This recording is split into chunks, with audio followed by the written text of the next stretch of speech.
ఈరోజు మనం ఇంటర్మీడియట్ మొదటి సంవత్సరంలో భాగంగా రెండవ యూనిట్ వినియోగదారుని ప్రవర్తన సిద్ధాంతాల్లో మనం ఉదాసీనత వక్రరేఖ విశ్లేషణకు సంబంధించి వినియోగదారుని యొక్క సమతుల్య స్థితిని గురించి మనం ఈరోజు తెలుసుకుందాం. గత క్లాస్లో మనం ఉదాసీనత వక్రరేఖ అంటే ఏంటి, ఉదాసీనత వక్రరేఖ పటం ఏంటి, ఉదాసీనత పట్టిక మరియు ప్రతిస్థాపన రూపాంతరం మొదలగు అంశాల గురించి తెలుసుకోవడం జరిగింది. సో ఈరోజు మనం ఉదాసీనత వక్రరేఖ విశ్లేషణ ద్వారా వినియోగదారుడు సమతుల్య స్థితిలో ఏ విధంగా ఉంటాడనేది మనం ఈరోజు క్లాసులో తెలుసుకుందాం. వినియోగదారుని సమతుల్యం ఏంటి, సమతుల్యం అంటే ఏందో ముందుగా ఒకసారి మనం వివరణ తెలుసుకుందాం. సమతుల్యం అంటే ఏంటంటే మార్పు అవసరం లేని నిశ్చల స్థితిని సమతుల్యం అంటాం మనం. మార్పు అవసరం లేని నిశ్చల స్థితి ఏంటి? మార్పు అవసరం లేని అంటే వినియోగదారుని సమతుల్యం. వినియోగదారు మార్పు కోరుకోని స్థితి. ఎప్పుడు మార్పు కోరుకోడు అంటే వినియోగదారుడు ఏ వస్తువు యొక్క వినియోగం వల్ల అయితే అతను గరిష్ట సంతృప్తి చెందిండో, అంటే తన కోరిక పూర్తి స్థాయిలో సంతృప్తి చెందిందో ఆ యొక్క స్థితి నుంచి వేరే ఇంకొక వినియోగం వైపు అతను చూపు కానీ అతని కోరిక కానీ వెళ్ళదన్నమాట. సో అంటే మార్పు అవసరం కోరుకోడు అనమాట. సో అలాంటి మార్పు అవసరం లేని నిశ్చల స్థితిని మనం వినియోగదారుని సమతుల్యం లేదా సమతుల్యం చెప్తున్నాం మనం. సో ఇక్కడ వినియోగదారుని దృష్ట్యా చెప్తున్నాం కాబట్టి దాన్ని మనం వినియోగదారుని సమతుల్యం అంటాను. అంటే గరిష్ట సంతృప్తి చెందే స్థానము అని అర్థం. సో ఈ యొక్క ఉదాసీనత వక్రరేఖ విశ్లేషణ ద్వారా మరి వినియోగదారుని సమతుల్యాన్ని తెలుసుకోవాలంటే దానికి కొన్ని ప్రమేయాలు నిబంధనలు ఉన్నాయి. సో దాని యొక్క ఏంటి ఆ అంశాల గురించి మనం ప్రజెంట్ చర్చిద్దాం.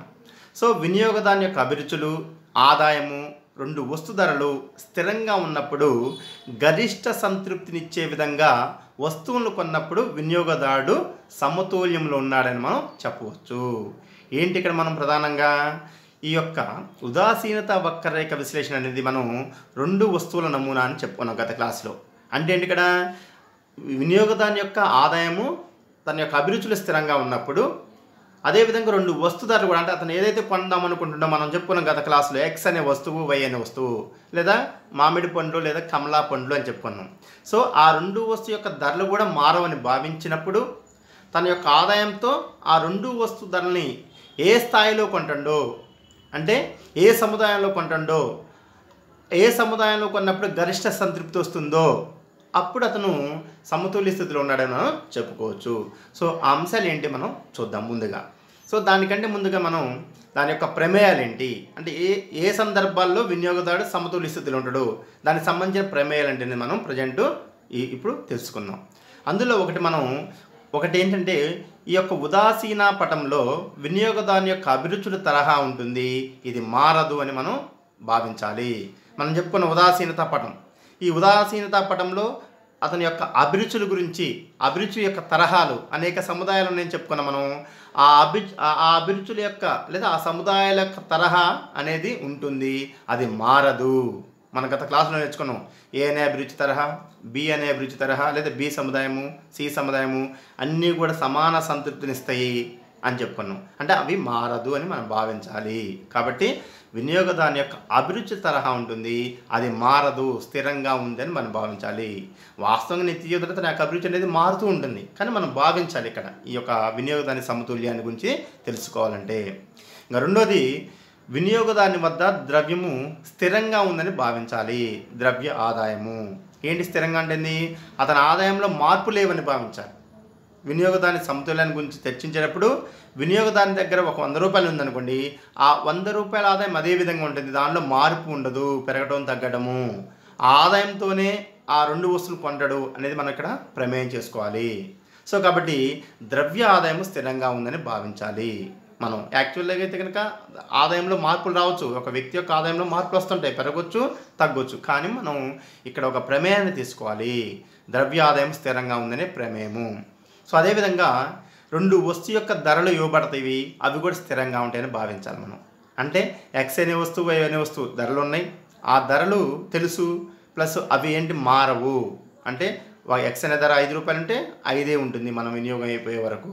అదే 10 రూపాయలు ఉంటే వై వస్తు ధర ఆ 10 రూపాయలే ఉంటుంది, దాంట్లో మారదని మనం భావించాలి. ఇది ఒక అంశము. కానీ నిత్య జీవితంలో ధరలు అనేవి మారుతూ ఉంటాయి, కానీ మనం భావించాలి. ఇట్లా ఈ ప్రమేయం చేసుకుంటేనే ఆ యొక్క వినియోగదారుని సమతుల్యాన్ని మనం చూడగలుగుతాం అనమాట.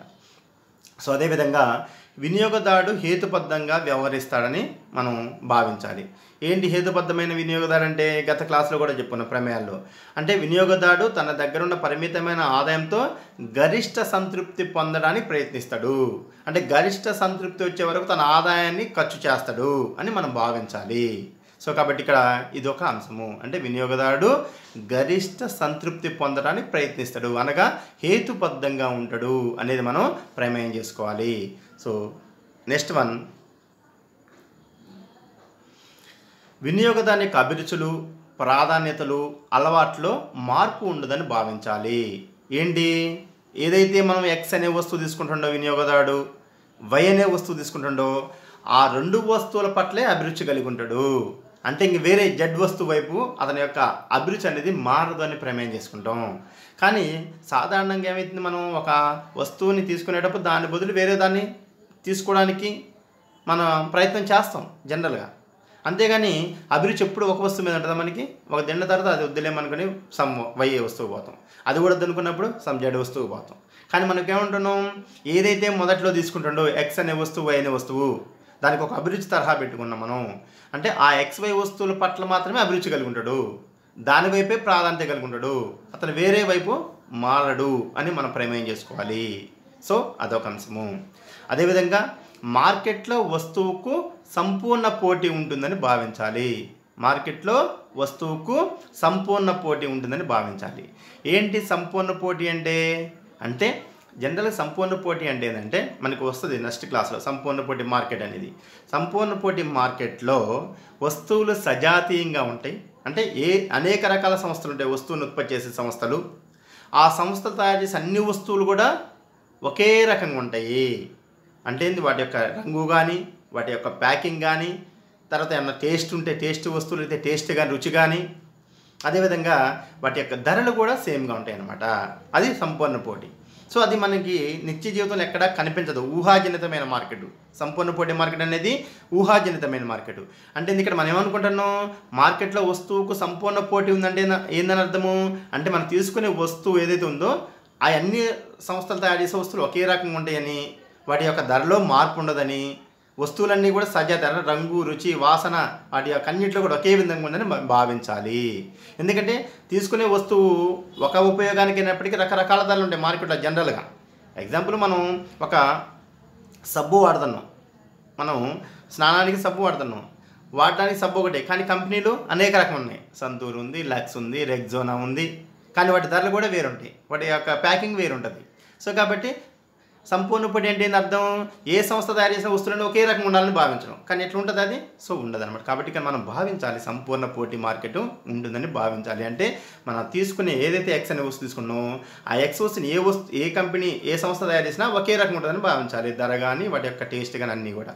సో అది సంపూర్ణ పోటీ అంటే. కాబట్టి మార్కెట్లో వస్తువులకు సంపూర్ణ పోటీ ఉంటుందని మనం భావించడం జరుగుతుంది. సో ఇదొక అంశము. సో ఈ ప్రమేయాలతో మనం వినియోగదారుని సమతుల్యాన్ని తెలుసుకోవచ్చు ఉదాసీనత వక్రరేఖ విశ్లేషణలో. అయితే ఈ ఉదాసీనత వక్రరేఖ విశ్లేషణలో వినియోగదారుని సమతుల్యం తెలుసుకోవాలంటే దానికి ఒక 2 నిబంధనలు మనకి అవసరమైతే. ఒక 2 నిబంధనలు ఉంటాయి. ఏంటది అంటే నెంబర్ 1, ఇది చాలా ఇంపార్టెంట్. అంటే ఈ 2 నిబంధనలు వర్తిస్తేనే వినియోగదారుడు సమతుల్య స్థితిలో ఉంటాడు. ఈ 2 నిబంధనలు కనుక వర్తించకపోతే వినియోగదారుని సమతుల్య స్థితిని మనం తెలుసుకోలేము. ఏంటి ఆ నిబంధనలు? నెంబర్ 1, ఒకటి సమతుల్య బిందువు వద్ద ఉదాసీన వక్రరేఖ కనిష్ట బిందువు దగ్గర బడ్జెట్ రేఖకు స్పర్శ రేఖగా ఉండాలి. ఏంటంటే ఇక్కడ అంటే సమతుల్య బిందువు వద్ద అంటే ఎక్కడైతే కనుక వినియోగదారుడు సమతుల్య స్థితి అని చెప్పుకుంటామో మనము ముందరకే మనం డయాగ్రామ్కి వెళ్తాం తర్వాత, వినియోగదారుని యొక్క సమతుల్య బిందువు ఎక్కడనైతే మనం చెప్పుకుంటున్నామో ఆ బిందువు వద్ద ఉదాసీనత వక్రరేఖ యొక్క కనిష్ట బిందువు, మన ఉదాసీనత వక్రరేఖ ఎట్టుందని చెప్పుకున్నాం గత క్లాస్లో, ఎట్లా అనుకున్నాం? కుంభాకారంగా ఉంటుందని చెప్పుకున్నాం. అంటే మూల బిందువుకి కుంభాకారంగా ఉంటుందని చెప్పుకున్నాం మనం. సో కుంభాకారంగా ఉంటుంది కాబట్టి ఆ కుంభాకార బిందువుకి కనిష్ట బిందువు ఏదైతే ఉందో ఆ బిందువుకి బడ్జెట్ రేఖ స్పర్శ రేఖగా ఉండాలి. బడ్జెట్ రేఖ ఏంటో మనం తెలుసుకుందాం ఇప్పుడు ముందు మనం నెక్స్ట్ ఒక 5 మినిట్స్ తర్వాత బడ్జెట్ రేఖ గురించి తెలుసుకుంటాం. అంటే మనకి బడ్జెట్ రేఖకి ఉదాసీనత వక్రరేఖ యొక్క కనిష్ట బిందువు స్పర్శ రేఖగా ఉండాలి. అదే ఒక అంశం, చాలా జాగ్రత్తగా గుర్తుపెట్టుకోవాలి. ఒకటి ఫస్ట్ వన్.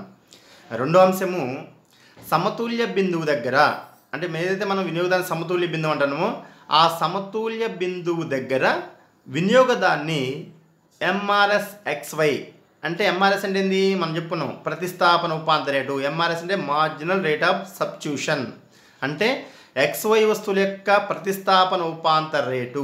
XY అంటే X అనే వస్తువు, Y అనే వస్తువు. MRS XY అంటే మార్జినల్ రేట్ ఆఫ్ సబ్స్టిట్యూషన్, అంటే ప్రతిస్థాపన ఉపాంత రేటు. దీని యొక్క ప్రతిస్థాపన ఉపాంత రేటు X మరియు Y అనే వస్తువుల యొక్క ప్రతిస్థాపన ఉపాంత రేటు. మనం చెప్పుకున్నాం X బదులు మనం Y బదులు Xని ఎక్కువ తీసుకుంటాడని, Y బదులు X వస్తువుని ప్రతిస్థాపిస్తామని చెప్పుకున్నాం. సో ఆ రేటు అంటే ప్రతిస్థాపనోపాంత రేటు మరియు వాటి యొక్క ధరల నిష్పత్తి. వేటి ధరలు? X అనే వస్తువు యొక్క ధరలు, Y అనే వస్తువు యొక్క ధరల నిష్పత్తికి సమానంగా ఉండాలి. అంటే ఏది XY వస్తువు Y వస్తువుల యొక్క ప్రతిస్థాపన ఉపాంత రేటుకి ఈక్వల్గా ఏం చేయాలి? ధరల నిష్పత్తి, XY వస్తువు యొక్క ధరల నిష్పత్తి సమానంగా ఉండాలి. అప్పుడు వినియోగదారుని సమతుల్య స్థితిలో ఉంటాడు. కాబట్టి ఈ రెండు నిబంధనలు వర్తించినప్పుడు మనం వినియోగదారుని యొక్క సమతుల్య స్థితిని తెలుసుకోగలుగుతాము. సో దాని గురించి చూద్దాం. ఈ యొక్క రెండు నిబంధనలను బట్టి మనం వినియోగదారుని సమతుల్య స్థితి తెలుసుకుందాం అన్నమాట. అయితే ఇప్పుడు మనం ఈ యొక్క వినియోగదారుని సమతుల్య స్థితి గురించి చర్చించే ముందు మనం ఇందాక చెప్పుకున్నాడు బడ్జెట్ రేఖకి స్పర్శ రేఖగా ఉండాలని చెప్పుకున్నాం. ఉదాసీనత వక్రరేఖ ఉండాలనుకున్నాం, బడ్జెట్ రేఖకి స్పర్శ రేఖగా ఉండాలని చెప్పుకున్నాం. సో ముందుగా ఆ బడ్జెట్ రేఖ అంతా కూడా మనం తెలుసుకోవాలి. ఇక్కడ అది తెలుసుకుంటేనే మనకి వినియోగదారుని సమతుల్య స్థితి కూడా అర్థమవుతుంది. ఏంటి బడ్జెట్ రేఖ లేదా ధర రేఖ అంటే ఏంటంటే, ఒక వినియోగదారుడు కొనుగోలు చేసిన 2 వస్తు ధరలు మరియు వినియోగదారుని ఆదాయం స్థిరంగా ఉండి, అంటే వినియోగదారుడు X అనే వస్తువుని Y వస్తువుని కొంటాడు, వాటి యొక్క ధరలు స్థిరంగా ఉండాలి. అదేవిధంగా వినియోగదారుడు ఏదైతే ఉందో అతని యొక్క ఆదాయం కూడా స్థిరంగా ఉండి ఆ 2 వస్తువుల్ని ఎంత సముదాయంలో కొనుగోలు చేయగలుగుతాడో తెలియజేసే రేఖను మనం బడ్జెట్ రేఖ లేదా ధర రేఖ అంటాం. ఏంటి ఇక్కడ అంటే ప్రధానంగా 2 అంశాలు ఉన్నాయి. ఒకటి వినియోగదారుని యొక్క ద్రవ్య ఆదాయము ఎట్లుండాలి? అది స్థిరంగా ఉండాలి. ఆ స్థిరమైన ఆదాయంతో ఏం తీసుకుంటాడు? 2 వస్తువులను కొంటాడు. ఆ 2 వస్తువు యొక్క ధర కూడా ఏముండాలి? స్థిరంగా ఉన్నాయని భావించాలి. మన ఎగ్జాంపుల్ XY అంటున్నాం అంటే X అనే వస్తువుని Y అనే వస్తువుని తీసుకుంటాను ఇక్కడ ఉదాసీనత వక్రరేఖ విశ్లేషణలో. కాబట్టి 2 వస్తువు యొక్క ధరలు స్థిరంగా ఉండి వినియోగదారుని ఆదాయం కూడా స్థిరంగా ఉన్నప్పుడు ఆ 2 వస్తువుని ఎంతవరకు కొనుగోలు చేస్తున్నాడు, ఆ 2 వస్తువుల్ని ఎంతవరకు కొనుగోలు చేస్తున్నాడు అని తెలియజేసే రేఖని మనం బడ్జెట్ రేఖ లేదా ధర రేఖ అంటున్నాం. ఏమంటున్నాం? బడ్జెట్ రేఖ లేదా ధర రేఖ అంటున్నాం. దీన్ని అవగాహన చేసుకోవడం కోసం మనం ఒక చిన్న ఎగ్జాంపుల్ తీసుకోవడం జరిగింది. ఏంటి? మనకి ఫస్ట్ వన్, వినియోగదారుని దగ్గర మనం స్థిరమైన ఆదాయము ఒక 100 రూపాయలు ఉందనుకుందాం. ఏమనుకుందాం? స్థిరమైన ఆదాయము, అతని ఆదాయంలో మార్పు లేదు, ఒక 100 రూపాయలు ఉన్నాయి అనుకుందాం. అప్పుడు X వస్తువు యొక్క ధర ఏమో 20 రూపాయలు ఉంది. జాగ్రత్త వినండి. X వస్తువు యొక్క ధర 20 రూపాయలు. అదే Y వస్తువు యొక్క ధర ఎంత ఉందనుకుందాం? 10 రూపాయలు ఉందనుకుందాం. ఓకేనా? చాలా జాగ్రత్తగా వినండి. వినియోగదారుని యొక్క ద్రవ్య ఆదాయము స్థిరంగా ఉంది, 2 వస్తువు యొక్క ధరలు స్థిరంగా ఉన్నాయి. వినియోగదారుని ఆదాయము 100 రూపాయల దగ్గర స్థిరంగా ఉంది. X వస్తువు ధర ఏమో 20 రూపాయలు అనుకుందాం. Y వస్తువు యొక్క ధర 10 రూపాయలు, ఈ మార్పు లేదు అనుకున్నాం. అప్పుడు ఆ 2 వస్తువుల్ని ఎంతవరకు కొనుగోలు చేస్తాడో తెలియజేసే పట్టికను మనం ఇక్కడ చూపించను. చూడండి, ఇక్కడ పై పట్టికలో కింది పట్టికలో X వస్తువు తీసుకున్నాం, కింద Y వస్తువు తీసుకున్నాం. జాగ్రత్తగా గమనించండి పట్టికని.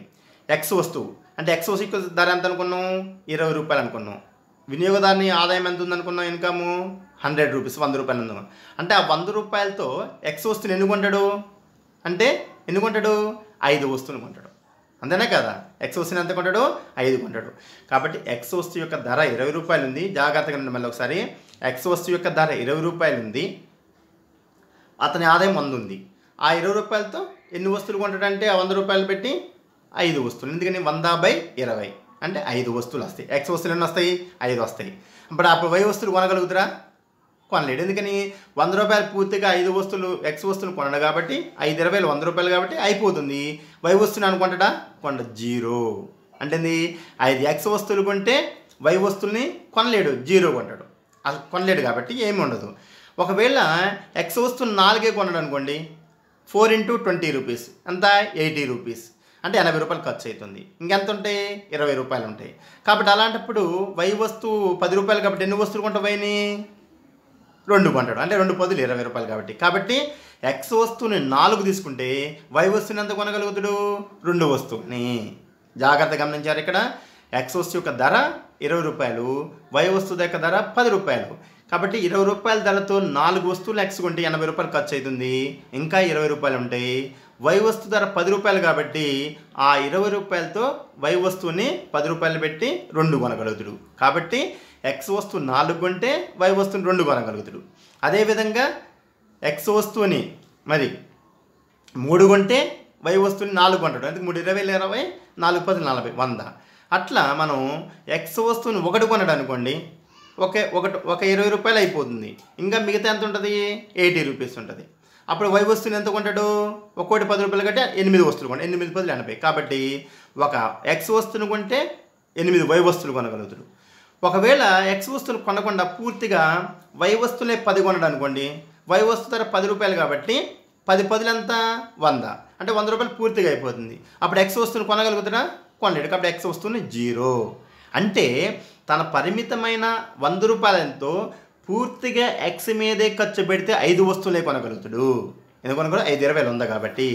ఒకవేళ ఎక్స్ వస్తువు కాకుండా పూర్తిగా వై వస్తువునే కొంటే అతను 10 వస్తువులు వై వస్తువుని కొంటే ఎక్స్ వస్తువుని జీరో కొనలేడు అనమాట. అంటే అతని యొక్క బడ్జెట్ ఎంతవరకు ఉంది? ఎక్స్ వస్తువునేమో 5 వస్తువులు కొనడానికి, వై వస్తువునేమో 10 వస్తువులు కొనడానికి. అంటే ఆ యొక్క తెలియజేసే రేఖ అనమాట. అంటే అతను 100 రూపాయల ఆదాయంతో ఆ 2 వస్తువులను ఎంత కొనుగోలు చేస్తున్నాడో తెలియజేసే రేఖని మనం బడ్జెట్ రేఖ అంటున్నాం. కాబట్టి ఇక్కడ ఏంది? ఆ 100 రూపాయలతో పూర్తిగా ఎక్స్ వస్తువును కొంటేనేమో 5, వై వస్తువును కొంటే 10 మాత్రమే కొనగలుగుతాడు. సో అతని యొక్క బడ్జెట్ ఏంటి? ఎక్స్ వస్తువుకి 5, వై వస్తువుకి 10. సో దాన్ని ఇప్పుడు మనం ఈ యొక్క పట్టిక ద్వారా తెలుసుకుందాం. చూడండి, ఇక్కడ మనం ఒక పట్టిక ఇచ్చినాం. సో ఈ పట్టికలు చూడండి. ఆ టేబుల్ని మళ్ళీ ఒకసారి మీకు వివరణ కోసం ఇక్కడ మనం ఎక్స్ అక్షం మీద ఎక్స్ వస్తువు తీసుకున్నాం, వై అక్షం మీద వై వస్తువుని తీసుకోవడం జరిగింది. సో ఇప్పుడు ఎక్స్ వస్తువు మీద 5 వస్తువులు తీసుకుంటాడు, వై అక్షం మీద 10 వస్తువులు. అంటే అతను 100 రూపాయలతో పూర్తిగా ఎక్స్ మీదే ఖర్చు చేస్తే ఎల్ అనే బిందువు ఉంది ఇక్కడ. చూడండి, ఇక్కడ ఎల్ అనే బిందువు ఎక్స్ అక్షం మీద అంతవరకు కొనగలుగుతాడు. ఒకవేళ అతను 100 రూపాయలు పూర్తిగా వై వస్తువు మీద ఖర్చు చేస్తే అతను 10 వస్తువులు కొంటాడని చెప్పుకున్నాం మనం ఇక్కడ. అంతే కదా, వై వస్తువులు ఎంత కొంటాడు? 10 కొంటాడు. చూడండి, ఇక్కడ ఎన్ని కొంటాడు? 10 కొంటాడు. సో కాబట్టి ఇప్పుడు అతను 10 వస్తువులు కొనే దగ్గర మన బిందువుని పి చూపించను. సో అంటే ఏంది? ఆ పి నుంచి ఎల్ అనేది బడ్జెట్ రేఖ. అంటే అతని యొక్క బడ్జెట్ ఏంటి? ఆ రేఖ అంటే 10 వై వస్తువులని 5 ఎక్స్ వస్తువుల్ని కలుపుతూ గీసిన రేఖ ఉంది, పిఎల్ అనే రేఖ. ఆ పిల్ అనే రేఖ పి ఎల్ అనే రేఖ అనేది బడ్జెట్ రేఖ అని చెప్పవచ్చు మనం. అంటే దాని బడ్జెట్ ఏంది? అంతవరకు ఈ లోపే తీసుకోవాలి. అయితే మనం ఇక్కడ ఉదాసీనత వక్రరేఖ విశ్లేషణ ఏం చెప్తుంది? మనం 2 వస్తువులు కొంటుంది అంటుంది. అంతే కదా, ఇదేంది? 2 వస్తువుల యొక్క నమూనా. ఉదాసీనత వక్రరేఖ విశ్లేషణ అది 2 వస్తువుల యొక్క నమూనా. కాబట్టి ఇక్కడ మనం ఏంటి? ఇక్కడ అతను పూర్తిగా 10 వస్తువులు కొనలేడు, అదే పూర్తిగా 5 వస్తువులు ఎక్స్ కొనలేడు. ఎందుకంటే మన యొక్క సిద్ధాంతంలో 2 వస్తువులు కొంటాడు అని చెప్తున్నాం కాబట్టి అతను పిఎల్ రేఖని వెళ్ళడు. ఏం తీసుకోవాల్సి ఉంటాను? ఏ సముదాయం అన్నా అక్కడ చూపించుంటాను. పిఎల్ రేఖ మీద సముదాయాలు చూపించను. ఏ సముదాయం అన్నా, బి సముదాయమైనా, సి సముదాయమైనా, డి సముదాయమైనా కొంటాడు. పి కానీ ఎల్ కానీ తీసుకోడు. ఎందుకంటే మన ఉదాసీనత వక్రరేఖలో ఒక ప్రమేయం చేసినాం. వినియోగదారుడు 2 వస్తువులు తీసుకుంటాడు, ఎక్స్ అనే వస్తువు వై అనే వస్తువు తీసుకుంటాడని చెప్పుకున్నాం. కాబట్టి అతను పూర్తిగా వై వస్తువులు 10 తీసుకుంటే ఎక్స్ వస్తువుని తీసుకోలేడు. పక్కన కింద టేబుల్ చూడండి, పట్టిక. సో కాబట్టి ఏం చేస్తాడు? అతను 2 వస్తువులు తీసుకోవాలి కాబట్టి 8 1 కానీ 6 2 కానీ, లేదా కనుక 4 వై వస్తువులు 3 ఎక్స్ వస్తువులు కానీ, లేదా 2 వై వస్తువులు 4 ఎక్స్ వస్తువులు కానీ తీసుకుంటాడు. అంటే దాని కిందకు ఉంటాడు అనమాట. అది బడ్జెట్, అంటే ఆ యొక్క బడ్జెట్ రేఖ.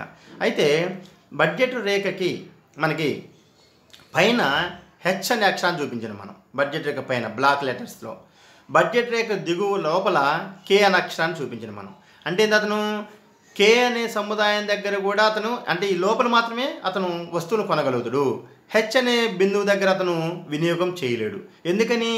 హెచ్ అనే దగ్గర ఎక్కువ సంతృప్తి వస్తుంది, కానీ కొనగలుగుతాడా? కొనలేడు. ఎందుకనేది బడ్జెట్ రేఖకు పైన ఉంది హెచ్ అనే వినియోగ స్థాయి. హెచ్ అని పెట్టిన మనం అక్కడ హెచ్ అనే వినియోగ స్థాయి ఏముంది? బడ్జెట్ రేఖకు పైన ఉంది. కాబట్టి అక్కడికి చేరుకోలేడు. ఎందుకని? అతని యొక్క 100 రూపాయల యొక్క బడ్జెట్ లైన్ పిఎల్ మాత్రమే. కాబట్టి ఇక్కడ వినియోగదారుడు ఈ పిఎల్ కంటే ఈ పిఎల్ మీద ఉన్న బిందువులు ఏదైతే ఏబిసిడి బిందువులు, అక్కడ మాత్రమే అతను తన యొక్క వినియోగం చేయవలసి ఉంటుంది. పి చేయలేడు, ఎల్ చేయలేడు. పి చేస్తే ఒకే వస్తువు కాబట్టి ఇది బడ్జెట్ రేఖ అంటే బడ్జెట్ రేఖ అంటే వినియోగదారు తన పరిమితమైన ఆదాయంతో ఎక్స్ అనే వై అనే వస్తువును ఎంతవరకు కొనుగోలు చేస్తున్నాడో, ఏ స్థాయి వరకు కొనుగోలు చేస్తున్నాడో తెలియజేసే రేఖనే మనం బడ్జెట్ రేఖ లేదా ధర రేఖ అన్నాం. సో కాబట్టి పిఎల్ అనే స్థాయి వరకు మాత్రమే అతను ఆ లోపల మాత్రమే వినియోగాన్ని చేయగలుగుతాడు. సో ఇది కాబట్టి ఇప్పుడు మనం చెప్పుకున్నట్టు ఫస్ట్ నిబంధన బడ్జెట్ రేఖకి అంటే ఉదాసీనత వక్రరేఖ విశ్లేషణ ద్వారా మనం వినియోగదారుని సమతుల్యాన్ని తెలుసుకోవాలంటే ఏం చెప్పుకున్నాం మనం? బడ్జెట్ రేఖకి ఉదాసీనత వక్రరేఖ కనిష్ట బిందు వద్ద స్పర్శరేఖగా ఉండాలి చెప్పాను. అదేవిధంగా మరి MRS XY equal to PX by PY ఉంటే, ఈ రెండు నిబంధనలు ఉంటే వినియోగదారుని సమతుల్య స్థితి అని చెప్పాను. దీన్ని మనం ఇప్పుడు పటం ద్వారా తెలుసుకుందాం. ఇక్కడ చూడండి, ఇప్పుడు వినియోగదారుని సమతుల్యానికి సంబంధించి చూస్తున్నాం. వినియోగదారుడు ఏ విధంగా సమతుల్యాన్ని చేరతాడో వివరించడానికి మనం ధర రేఖని లేదా బడ్జెట్ రేఖని మరియు ఉదాసీన పటాన్ని ఏం చేయాలి? మనం మనకి వినియోగదారుని సమతుల్యం తెలుసుకోవాలంటే 2 అంశాలు కావాలి. ఒకటి ఉదాసీనత పటం కావాలి, మరియు ధర రేఖ లేదా బడ్జెట్ రేఖ కావాలి. ఈ రెండింటిని ఉపయోగించి మనం ఏం చేస్తున్నాం? వినియోగదారుని యొక్క సమతుల్య స్థితిని తెలుసుకుంటాం. ఇందాక మనం బడ్జెట్ రేఖ చూపించుకున్నాం. ఏంటి? పిఎల్ అనేది బడ్జెట్ రేఖ. ఓకేనా? ఈ పిఎల్ బడ్జెట్ రేఖకి సంబంధించి మనకి చూడండి ఒకసారి ఏమున్నాయి? పిఎల్ బడ్జెట్ రేఖ. సో ఈ యొక్క బడ్జెట్ రేఖలో మనకి 3 ఉదాసీనత వక్రరేఖలు కనిపిస్తున్నాయి. మనం ఇక్కడ ఎక్స్ అనే అక్షం మీద ఎక్స్ వస్తువుని తీసుకున్నాం, వై అనే అక్షం మీద వై వస్తువుని తీసుకున్నాం. ఓకేనా? ఎక్స్ అనే అక్షం మీద ఎక్స్ వస్తువుని తీసుకున్నాం, అదేవిధంగా వై అనే అక్షం మీద వై వస్తువుని తీసుకున్నాం. సో తీసుకునేటప్పుడు ఈ యొక్క బడ్జెట్ లైన్ మనకు కనిపిస్తుంది కదా, పి నుంచి ఎల్ వరకు మనకి గ్రీన్ లైన్తో కనిపిస్తుంది. పి నుంచి ఎల్ వరకు అది బడ్జెట్ రేఖ. సో అక్కడ ఉదాసీనతలు 3 ఉన్నాయి. ఐసి ఉదాసీనత 1, IC1 ఉదాసీనత వక్రరేఖ 1, IC2 ఉదాసీనత వక్రరేఖ 1. సో ఇప్పుడు మనం ఈ వినియోగదారుని అంటే మనకి ఏమనుకున్నాం? వినియోగదారుని సమతుల్యం తెలుసుకోవాలంటే ఒకటి బడ్జెట్ రేఖ కావాలి, రెండవది ఉదాసీనత వక్రరేఖ కావాలి. ఇప్పుడు మనకి 2 ఉన్నాయి. సో ఈ రెండింటి గురించి మనం ఇప్పుడు సమతుల్య స్థితి ఎట్లుందో మనం తెలుసుకుందాం. మనం అదేవిధంగా ఇంకొక అంశం ఏంటంటే ఇక్కడ ఈ 3 బడ్జెట్ రేఖలు ఉన్నాయి. ఈ 3 బడ్జెట్ రేఖల్లో చూడండి, ఇక్కడ ఒకసారి మనం ఈ 3 బడ్జెట్ రేఖలు ఉన్నాయి. ఈ యొక్క పటంలో మనకి వినియోగదారుడు మళ్ళీ ఒకసారి చూసుకుంటే అక్కడ అదే పటాన్ని మనకి ఇక్కడ మీకు వివరణ కోసం తీసుకురావడం జరిగింది. ఈ అనే బిందువు వద్ద సమతుల్య స్థితిలో ఉన్నాడు. ఎక్కడుంటాడు? ఈ బిందువు వద్ద సమతుల్య స్థితిలో అంటే అక్కడ ఓ నుంచి ఎం వస్తు పరిమాణాన్ని తీసుకుంటాడు. ఇక్కడ వినియోగదారుడు ఎక్స్ అనే వస్తువుని, అదేవిధంగా వై వస్తువుని O1 నుంచి ఎన్ అనే పరిమాణంలో తీసుకుంటాడు. సో అక్కడ సమతుల్య స్థితిలో ఉన్నాడని చెప్పుకుంటాను మనం. వినియోగదారుడు ఈ అనే బిందువు వద్ద సమతుల్య స్థితిలో ఉన్నాడు అని చెప్పుకుంటాను మనం. మరి సమతుల్య స్థితి అని చెప్పుకోవడానికి మనం ఏం చెప్పుకున్నాం? 2 నిబంధనలు ఉండాలని చెప్పుకున్నాం. సో ఈ అనే బిందువు వద్ద మరి ఆ 2 నిబంధనలు వర్తిస్తున్నాయా లేదో చూడండి. ఒకటి వర్తిస్తున్నాయా లేదో చూద్దాం మనం. ఫస్ట్ ఏంటి? ఉదాసీనత వక్రరేఖ అనేది బడ్జెట్ రేఖకు కనిష్ట బిందువు వద్ద స్పర్శరేఖగా ఉండాలన్నాం. కనిష్ట బిందువు వద్ద ఏంటి? ఒక రేఖ అనేది తగ్గుతూ ఉన్నప్పుడు ఇంక చివరి స్థాయి అనమాట తగ్గుదల. అంటే అంతకన్నా తగ్గుదల ఉండదు. కనిష్ట అంటే చివరి స్థాయి, ఆ తగ్గుదలలో చివరి స్థాయి. సో కాబట్టి చూడండి, ఇక్కడ ఉదాసీనత వక్రరేఖ అనేది మనకి కుంభాకారంగా ఉంది. ఆ కుంభాకారంలో కనిష్ట స్థాయి అనేది ఈ అనే బిందువు. సో కాబట్టి ఫస్ట్ నిబంధన అంటే ఇక్కడ బడ్జెట్ రేఖ పిఎల్ అనే బడ్జెట్ రేఖకు IC1 ఉదాసీనత వక్రరేఖ కనిష్ట బిందువు వద్ద అంటే కనిష్ట స్థాయి వద్ద చూడండి ఇక్కడ స్పర్శరేఖగా ఉంది. ఈ అనే బిందువు వద్ద చూడండి ఇక్కడ ఈ వద్ద స్పర్శరేఖగా ఉంది. అంటే కనిష్ట బిందువు స్పర్శరేఖ అవపడుతుంది కదా IC1 అంటే బ్లూ కలర్తో గీసిన IC రేఖ. ఒకసారి అబ్జర్వ్ చేయండి. అంటే పిఎల్ అనే బడ్జెట్ రేఖను IC1 అనే ఉదాసీనత వక్రరేఖ ఈ అనే బిందువు వద్ద ఎట్లుంది తాకుతూ ఉంది. కనిష్ట బిందువు అంటే చివరి పాయింట్, ఉదాసీనత వక్రరేఖ యొక్క చివరి పాయింట్ చూడండి అక్కడ లాస్ట్ అనమాట, తగ్గుదలలో లాస్ట్ పాయింట్ ఈ అనే బిందువు. సో మళ్ళీ అక్కడ నుంచి ఏమైంది పెరుగుకుంటూ పోతుంది. సో కాబట్టి అక్కడ ఈ అనేది కనిష్ట స్థాయి, కాబట్టి ఆ కనిష్ట స్థాయి బిందువు వద్ద బడ్జెట్ రేఖను తాకుతూ ఉంది. ఫస్ట్ నిబంధన వర్తించింది ఇక్కడ. ఓకేనా? అంటే ధర రేఖ లేదా బడ్జెట్ రేఖను ఉదాసీనత వక్రరేఖ కనిష్ట బిందువు వద్ద తాకుతూ ఉంది అంటే స్పర్శరేఖగా ఉంది, స్పర్శిస్తుంది అక్కడ. ఇది మొదటి నిబంధన పిఎల్ అనే బడ్జెట్ రేఖని. ఇంకా రెండో నిబంధన ఏంటంటే MRS(xy) = PX/PY. అంటే ఏంది ఈ యొక్క నిష్పత్తి అంటే ఎక్స్ మరియు వై ప్రతిస్థాపనోపాంత రేటు వాటి యొక్క ధరలు కూడా అక్కడ సమానంగా ఉన్నాయి. చూడండి ON అనేది ఎక్స్ వస్తువు వై వస్తువుని తీసుకుంటాడు, OM అనేది M వస్తుంది ఎక్స్ వస్తువుని తీసుకుంటాడు, ON అనేది వై వస్తుంది. ఆ రెండు కూడా సమానమైన వస్తువులు తీసుకుంటున్నాయి. అంటే అక్కడ ఈక్వల్ అయింది, ప్రతిస్థాపనోపాంత రేటు రెండు వస్తువులకి వాటి యొక్క ధరలకి సమానంగా ఉంది. సో కాబట్టి అక్కడ రెండో నిబంధన వర్తించింది. మరియు ఉదాసీనత వక్రరేఖ మూల బిందువు కుంభాకారంగా ఉండాలి. మరి ఈ బిందువు వద్ద కూడా కుంభాకారంగా ఉంది కదా, అక్కడ ఆకారం ఏంది కుంభాకారం వంపు. సో కాబట్టి రెండో నిబంధన కూడా ఇక్కడ వర్తించింది. సో కాబట్టి ఉదాసీనత వక్రరేఖ విశ్లేషణ ద్వారా మనకి రెండు నిబంధనలు ఉండాలి.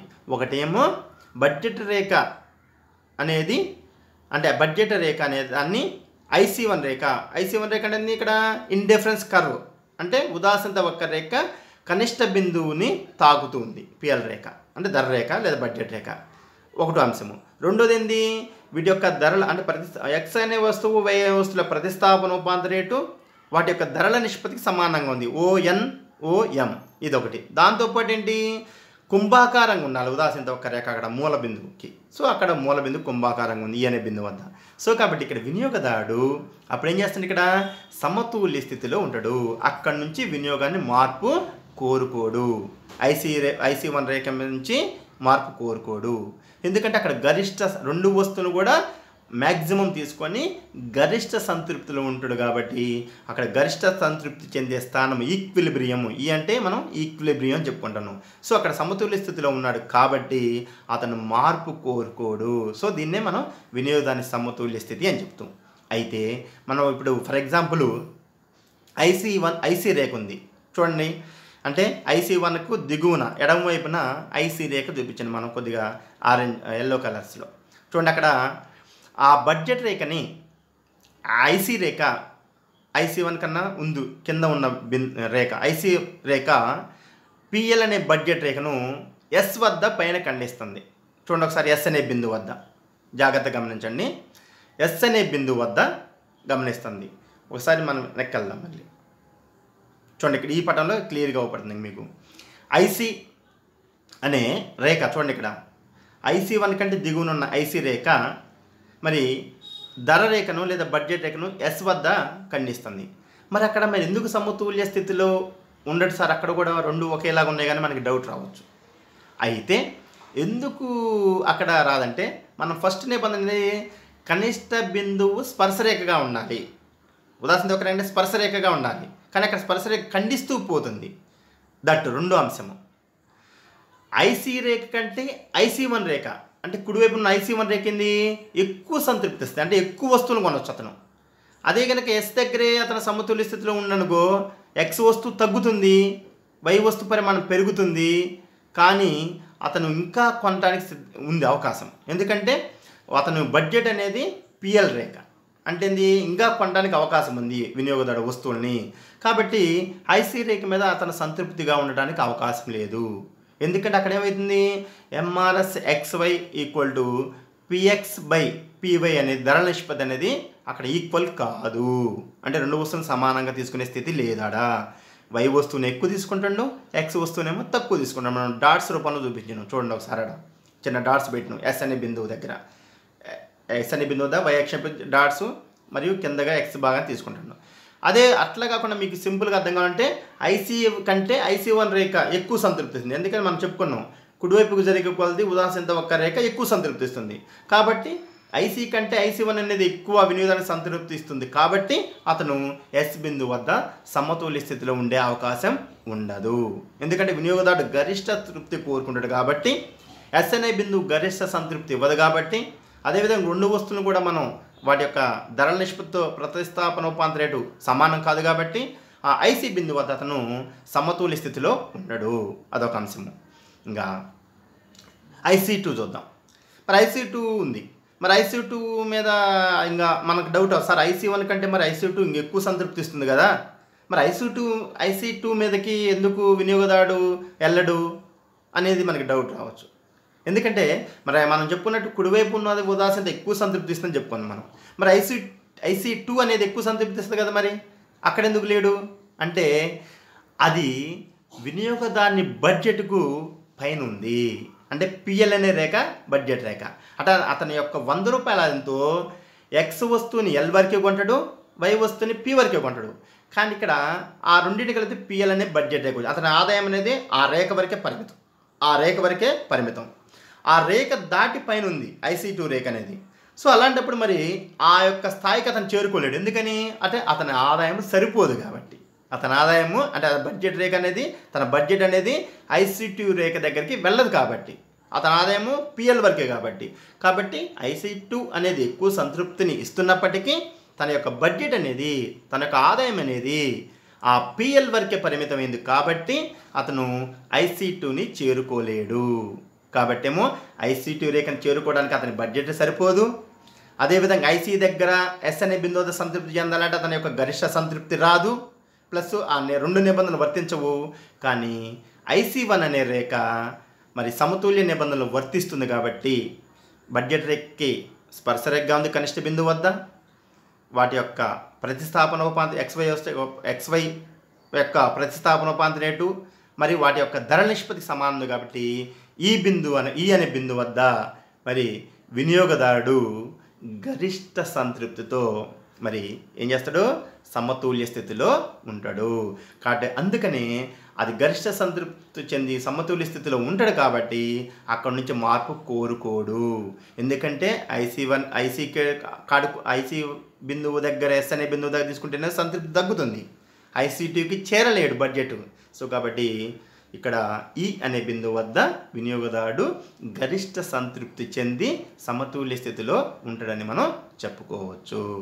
సో కాబట్టి ఇది మనకి ఈరోజు వినియోగదారుని